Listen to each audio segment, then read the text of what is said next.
नमस्कार दोस्तों। पिछले 3 टॉपिक्स में आपने समझा कंपनियों के फाइनेंशियल रिजल्ट्स को कैसे हम स्मार्टली एनालाइज करके अपने इन्वेस्टमेंट डिसीजंस ले सकते हैं।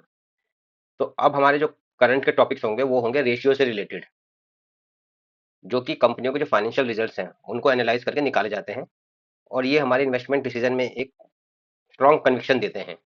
तो आज का जो हमारा करंट टॉपिक होगा ईपीएस, मतलब अर्निंग पर शेयर।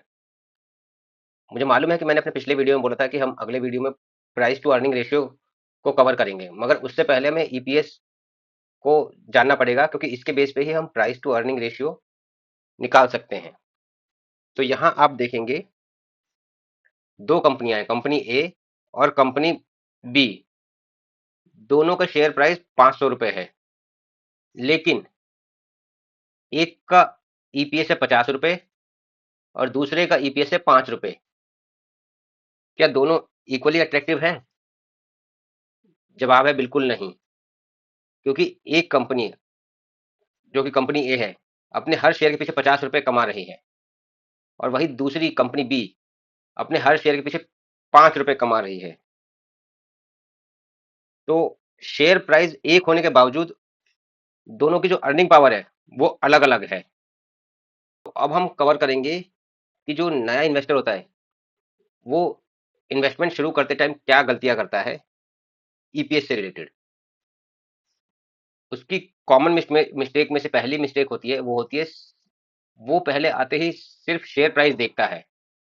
अगर कोई शेयर प्राइस 50 रुपए का है तो वो उसको सस्ता लगेगा, और अगर कोई शेयर 5,000 रुपए का है तो वो उसको महंगा लगेगा, जो कि गलत है।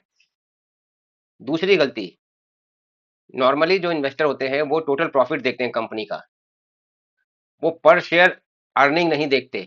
मान लीजिए किसी कंपनी का 10,000 करोड़ का प्रॉफिट है तो वो बहुत बड़ा दिखाई देगा, मगर वही अगर हम पर शेयर के हिसाब से देखेंगे और मान लीजिए उसके 10,000 शेयर हैं, 10,000 करोड़ शेयर है मार्केट में, तो उसका जो अर्निंग पर शेयर है वो 1 रुपए आएगा, जो कि बहुत ही छोटा है। और तीसरा, लोग ईपीएस को कंप्लीटली इग्नोर करते हैं। तो यहाँ ये नहीं भूलना चाहिए कि ईपीएस जो है पीई रेशियो कैलकुलेट करने का बेस होता है। अगर हम ईपीएस को इग्नोर करेंगे तो हम पीई रेशियो को चेक नहीं कर पाएंगे या कैलकुलेट भी नहीं कर पाएंगे। तो हम सिंपल लैंग्वेज में समझते हैं कि ईपीएस मतलब कि अर्निंग पर शेयर क्या होता है।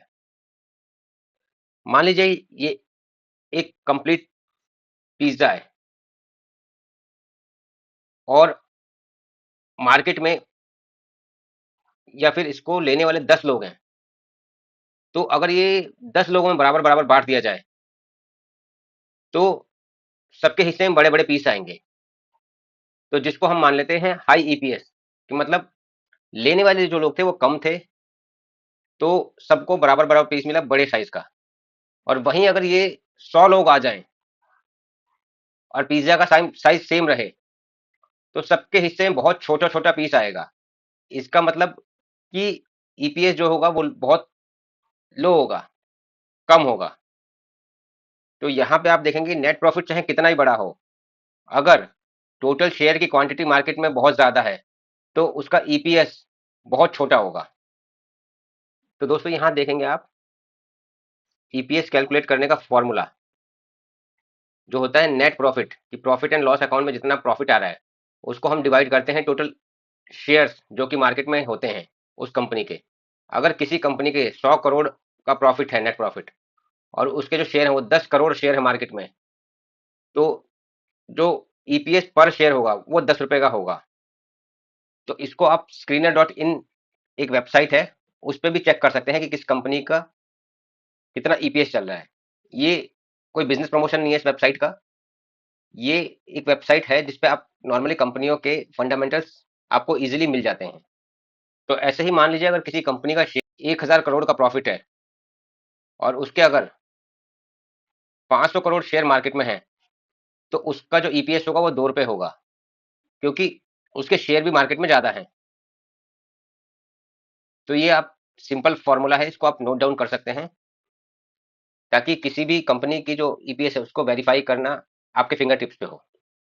यहाँ हम देखेंगे एक हाई ईपीएस और एक लो ईपीएस का एग्जाम्पल। कंपनी ए है जिसका 50 रुपए का ईपीएस था, आपको पहले पेज पे याद होगा कि जिसका कंपनी ए का 50 रुपए का ईपीएस था। तो इसकी अर्निंग पावर जो होगी वो बहुत स्ट्रांग है, सिग्नल इसका पॉजिटिव है। और जो हमें चेक करना है, ईपीएस की कंसिस्टेंसी चेक करनी है एवरी ईयर, कि कहीं ऐसा ना हो कि किसी भी रीजन से किसी एक साल का 50 रुपए आ रहा हो और पिछले साल का 10 रुपए हो, उससे अगले साल का 12 रुपए हो। वहीं अगर कंपनी बी की बात करें, उसका ईपीएस 5 रुपए था, तो पर शेयर इसकी अर्निंग पावर वीक है। इसका जो सिग्नल है वो रिव्यू करना चाहिए कि ये इन्वेस्टमेंट करने लायक है कि नहीं है। और इसका जो ग्रोथ है वो भी चेक करना चाहिए, कहीं ऐसा ना हो कि इस साल 5 रुपए हो, अगले साल 7 रुपए हो जाए, उससे अगले साल 11 रुपए हो जाए। तो मे भी हो सकता है कि ईपीएस इंप्रूव हो जाए, बट इसको चेक करना बहुत जरूरी है। और साथ ही एक जरूरी चीज कि सभी कंपनियों का ईपीएस मैपिंग का सेम फॉर्मूला नहीं होना चाहिए। हो सकता है कि जो आईटी की कंपनी हो उसका ईपीएस हाई हो, उसके बाद मान लीजिए कोई स्टील इंडस्ट्रीज से कंपनी बिलोंग करती है, उसका ईपीएस लो हो। उसका रीजन ये है कि आईटी कंपनीज के ग्रोथ के चांसेस ज्यादा होते हैं, क्योंकि वो सर्विसेज प्रोवाइड करते हैं। वहां पे उनको प्रोडक्शन को इनहेंस करने के लिए कोई बहुत बड़े एसेट की जरूरत नहीं पड़ती, उनको मैन पावर की जरूरत पड़ती है, सॉफ्टवेयर की जरूरत पड़ती है।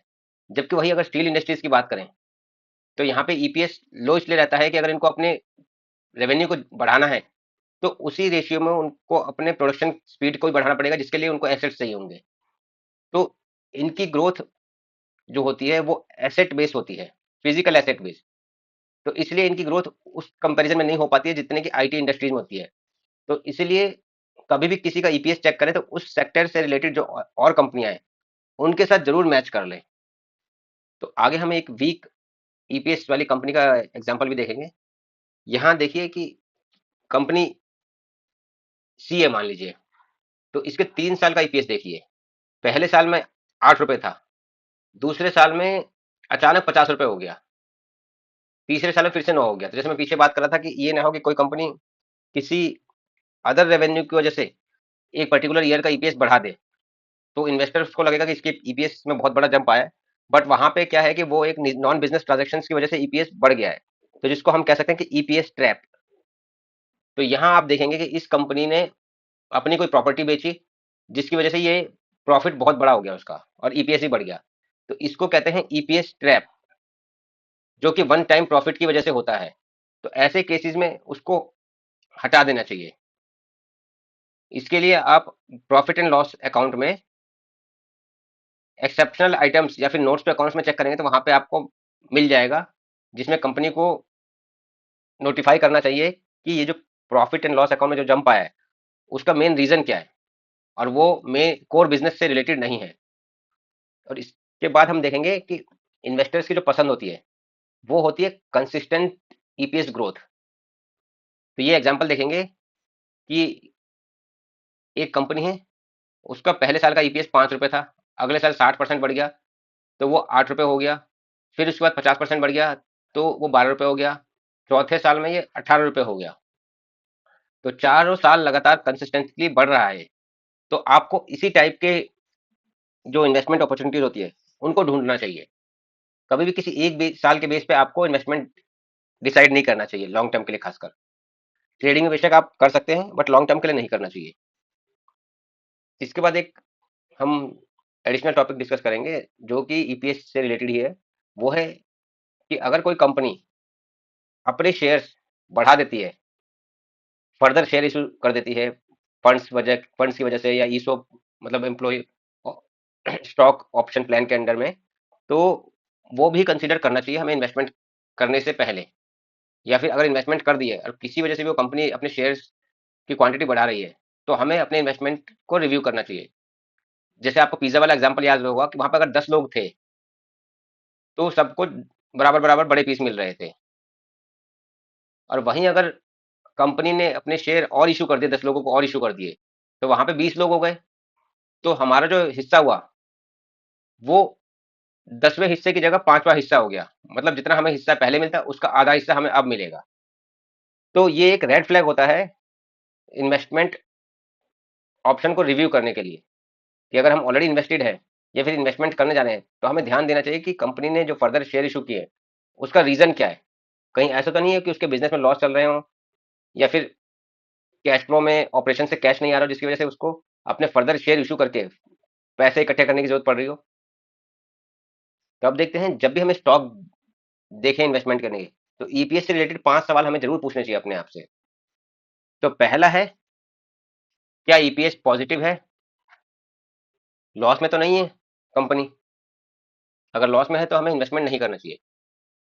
दूसरा है, 3 से 5 साल की जो हमें बैलेंस शीट है वो देखना चाहिए कि ईपीएस ग्रोइंग मैनर में होना चाहिए, इसका ट्रेंड डाउन ट्रेंड या फ्लैट तो बिल्कुल नहीं होना चाहिए।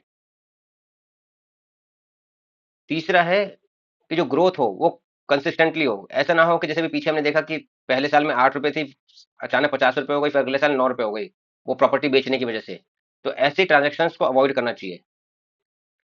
चौथा है कि कहीं शेयर्स डाइल्यूट तो नहीं, मतलब शेयर्स बढ़ाए तो नहीं गए कि पहले 100 शेयर इशू हुए थे, फिर उसके बाद 100 और इशू होकर 200 हो गए। तो इसको रिव्यू करना चाहिए जरूरी, क्योंकि जो ईपीएस है वो बिल्कुल हाफ हो जाएगा जिस रेशियो में कंपनी अपने एडिशनल शेयर इशू करेगी। और पांचवा है उसके बाद price to earning ratio check करना, जो कि हम अगले टॉपिक में कवर करेंगे। दोस्तों याद रखिए कि जो प्रॉफिट एंड लॉस अकाउंट में प्रॉफिट होता है वो कंपनी का होता है, बट ईपीएस हमें बताता है कि उस प्रॉफिट में हमारे शेयर का कितना हिस्सा है।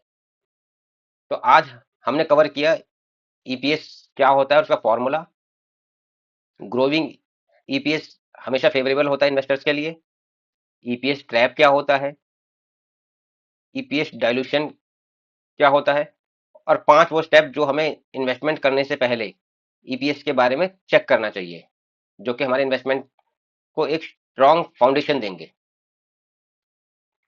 तो इसी के साथ अब हम आज के टॉपिक को कंक्लूड करते हैं, और हम मिलेंगे अपने अगले टॉपिक में, जो कि होगा पी रेशियो क्या होता है, मतलब प्राइस टू अर्निंग रेशियो, कि अगर कोई शेयर 50 रुपए का है और वहीं अगर दूसरा कोई शेयर 5,000 रुपए का है, तो क्या 50 रुपए वाला महंगा है या फिर 5,000 रुपए वाला महंगा है?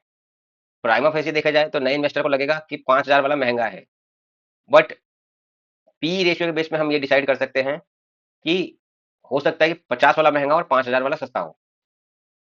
तो चलिए मिलते हैं अपने अगले वीडियो में कमिंग मंडे को। धन्यवाद। Please note that investments in security markets are subject to market risks, including the loss of principal. Read all the related documents carefully before investing. The information, charts, stocks, if any, referenced in this video are intended solely for illustrative and educational purposes only, and does not constitute any financial investment or trading advice. Past performance is not indicative of future results. Registration granted by SEBI and certification from NISM in no way guarantee performance of the intermediary or provide any assurance of return to investors. The content is based on personal opinion and market analysis. The content creator is not responsible for any financial losses or damages that may arise from the use of the information provided in this video.